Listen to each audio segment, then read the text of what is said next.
everyone! So, I'm currently working on my Maleficent reversible doll. I have just finished the Aurora doll, the Sleeping Beauty doll. If you haven't seen it, check out the shorts or my previous videos. So, right now, I'm just gonna show you what I do, what my process is in creating a pattern. So, what I do first is I have my handy-dandy notebook. So, I write everything first on my notebook. If you can see here, I have a beautiful penmanship. I have like trial and errors and actually ganyan ako magsulat pag nagmamadali ako, like bara-bara lang, but I have a good penmanship. Engineering lettering ang normal penmanship ko. But anyway, so this is the head of Maleficent.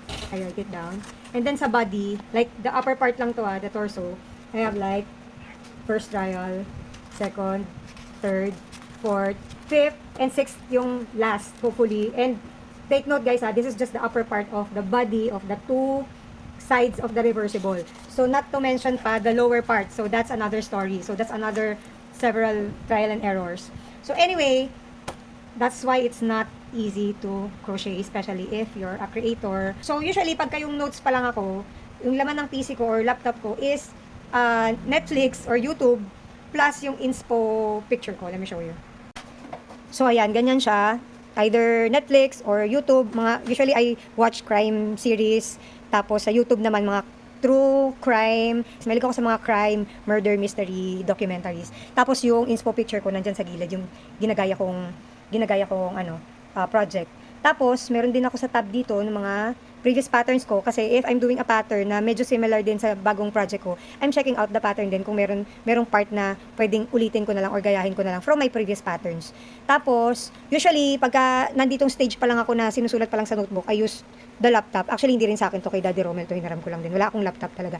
Pero, advantage sa kanya na ipahiram sa akin kasi if I use my PC, ito nga ngayon 32 inch lang Dati yung monitor ko is a 42 inch TV, yung ginagamit kong monitor, kaya lang nasira na andyan yung bracket. So, itong 32 na lang yung gamit ko. Kasi yung PC ko, ginagamit ko to sa work ko before, and yung work ko kasi, medyo mataas ang specs na required sa PC. So, this is actually a gaming PC na sobrang lakas sa kuryente. So, ako na rin yung nagpa-pattern test. So, para ma-check ko kung may error, kung may kailangan akong palitan, ganyan. Tapos yun na, I have to take pictures na of every step. Tapos yun, natatransfer yung pictures, tapos editing. Usually, I use my PC na nga kasi mas malaking monitor. Kasi ito, ngayon, dalawa lang yung window na nakabukas. Pero pagdating sa editing na, lalo na yung pagka-translation na. Kasi simula ng vect na pattern ko, tinatranslate ko na yung mga pattern ko into Spanish and French din. Kasi maraming nagre-request, nagpi-PM sa akin ng mga French and Spanish na, do you have, yun nga, Spanish version, ganyan. So, ang mga naka-open na window sa akin, napakarami talaga. So, ayan. And if you wanna see a preview of the Maleficent, I posted a picture na of this one on my page. This is Maleficent's head. Yung kabilang side, surprise. Hindi ko muna i-reveal yung kung ano yung kabilang side ni Maleficent. Beep. Kita ba? Ayan. Beep. Ayan. Ito yung kabilang side niya. Kita niyo na yung purple part. Ayan. So, lalagyan ko pa to ng collar. Tapos yung kanyang robe. So, check nyo guys.